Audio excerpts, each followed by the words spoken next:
Hi there and welcome to Creative You Art Lesson Crates. This is Karen and I'm your instructor for today. Welcome to our lesson of Klimt trees. These are really cool paintings whenever I teach them in my art studio. I really think you're going to enjoy doing them. They're very colorful. The original paintings are not as colorful. They are golds and jewel tones, a lot of browns.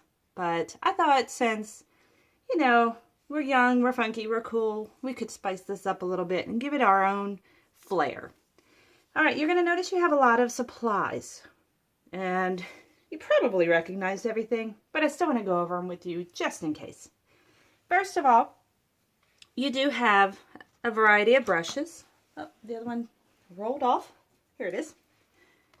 We have a variety of brushes. We have a small, it does come to a point, but you will also notice that there's a lot of bristles on there. So what that means is if you press down on your paintbrush, you're going to get a big fat line because they spread out. If you just paint with the tip, it's a lot better. See that? You also have a large brush. These brushes are wonderful. As you can tell, this is my favorite. It has this wonderful grip, and that's a good way to train yourself where to hold your paintbrush. It also has wonderful synthetic hair bristles. You'll notice they kind of go on a flat line, which means you can have paint strokes that are nice and thin, or you can turn your brush and make them nice and fat. So you have a variety of strokes that you can do with this one brush.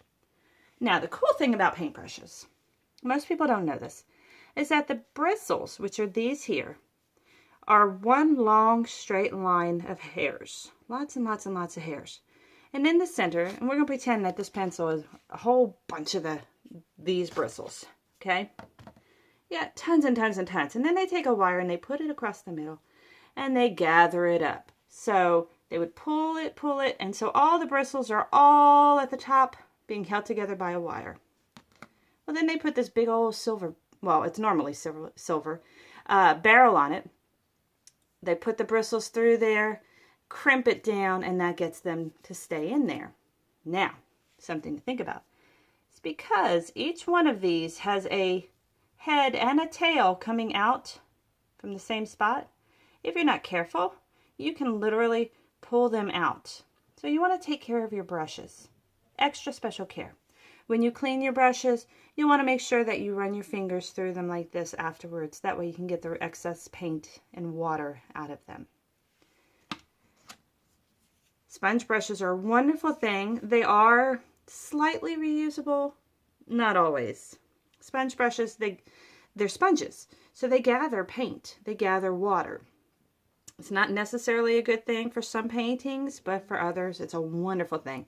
So if you decide you like sponge brushes, feel free to use it throughout this lesson. There's a Sharpie in your box. We all know what that is. It is a permanent marker. Nice point. Don't leave the lids off of them. They dry out very quickly. We have a paint palette. I love these. They are recyclable. It's a wonderful, wonderful thing for painting. Now, you have a variety of paint colors that were given to you. We have a shiny silver or metallic. That is acrylic paint. Acrylic paint stains clothing, as do your brown and your white. They stain. It'll never, ever, ever come off of your clothing, no matter how much you try, unless you catch it while it is still wet. So if you get it on your favorite jeans, run, do not walk to your nearest water source and clean it off, because it will be there forever.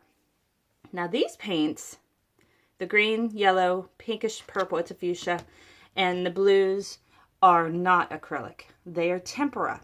Tempera paint is a wonderful paint that has the pigment, which is the color, is added to a more gel-like consistency rather than a thicker, more plastic-like consistency. So tempera can be watered down and made into watercolors. So can acrylic, but tempera is a much more economical way of doing it. Or you can use it nice and thick. Now you will have to supply a water source. I like to use inexpensive cups. I honestly like to use wine glasses or snifters, not because of like wine or anything like that, but because they're easy to hold in the palm of my hand.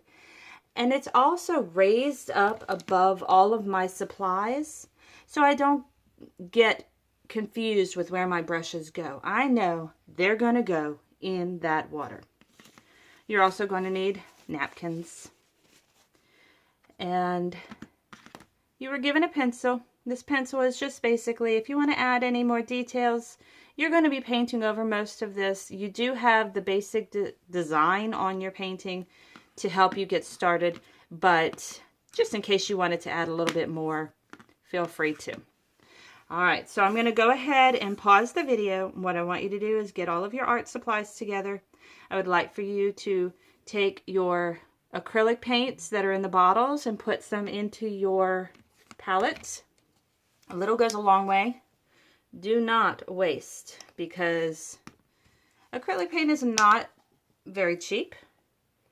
And you're going to find, if you are a painter, that it's almost like gold. Like you don't want to lose any of your acrylic paints. All right, so I'm going to go ahead and pause this video. I'd like for you to go ahead and get all of your supplies, your water, your napkins, everything ready. Get to a nice flat surface. Put on some comfy clothes, maybe an apron, and get ready to get started. All right, thanks you guys. I'll check back in a little bit.